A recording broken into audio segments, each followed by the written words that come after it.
You might think that being in a state of continual genital and clitoral arousal sounds pretty enjoyable, but for people with restless genital syndrome (RGS), the reality is quite different. For starters, it doesn't actually feel like the type of arousal you get when you're turned on. RGS is a syndrome characterized by unwanted and unprovoked discomfort in the genital area. Camila Aquino, MD, a neurologist and movement disorder specialist, tells Health.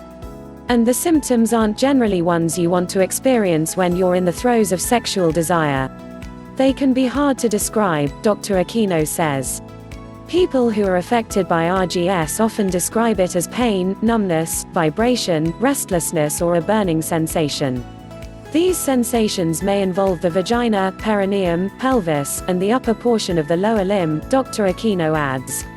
They can present at any time but may be exacerbated by sitting or lying down during the night.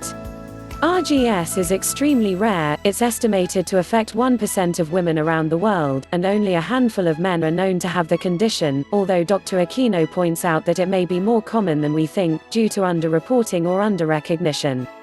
RGS was initially described in 2001 as Persistent Sexual Arousal Syndrome (PSAS), and it also goes by the name Persistent Genital Arousal Disorder (PGAD). For several years, scientists believed the condition was psychological, resulting in a focus on, largely unsuccessful, behavioral therapy. But a recent study, published in the journal Pain Reports, suggests that RSG may be rooted in neurology. After studying 10 women with the disorder, scientists detected lesions on the base of the spine, which may trap nerves deep in the spinal cord. If these nerves are related to sexual arousal, the person may experience symptoms of RSG. But the exact cause of the condition is still unclear, Dr. Aquino says.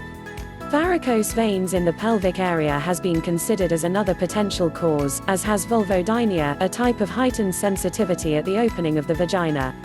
In 2008, researchers realized that people affected by RGS symptoms often had symptoms of restless leg syndrome (RLS). In fact, one of the researchers described RGS as a genital form of restless legs. In the study of 18 Dutch women with RSG, published in the Journal of Sexual Medicine in 2009, they found that most of them also had restless legs, symptoms of an overactive bladder, and pelvic varicose veins.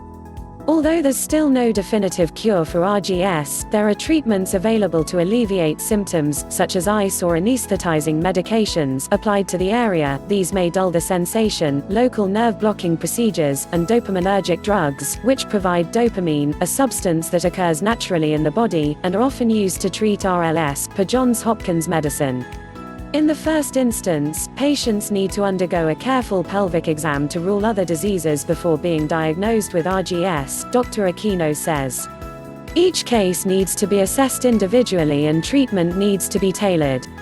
In the study published in Pain Reports, 4 of the participants had Tarlov cysts, which are tiny sacs of cerebrospinal fluid that can form on sensory nerves in the sacral dorsal area, the collection of bones at the base of the spine. If these sacs apply pressure to nerves related to sexual arousal, they may cause RGS symptoms. The scientists surgically removed the Tarlov cysts from one participant, and her symptoms were cured. However, surgery didn't help another participant. To date, all the research on RGS suggests that there may be a range of causes and triggers. Another participant in the Pain Reports study had a herniated disc that was pinching crucial nerves. Another had suddenly stopped taking an antidepressant medication, and her RGS symptoms stopped when doctors weaned her back on, then off, the meds. And according to an article published in the Journal of Clinical Sleep Medicine in 2017, some people with RGS may find some relief from sexual activity or masturbation. So, while direct sexual stimulation isn't the cause of the symptoms, it might just help provide some temporary respite. However, not everyone finds this helpful. Only 2 of the 10 Pain Reports study participants found relief through sexual activity, so it's important to take a holistic approach to this complex condition.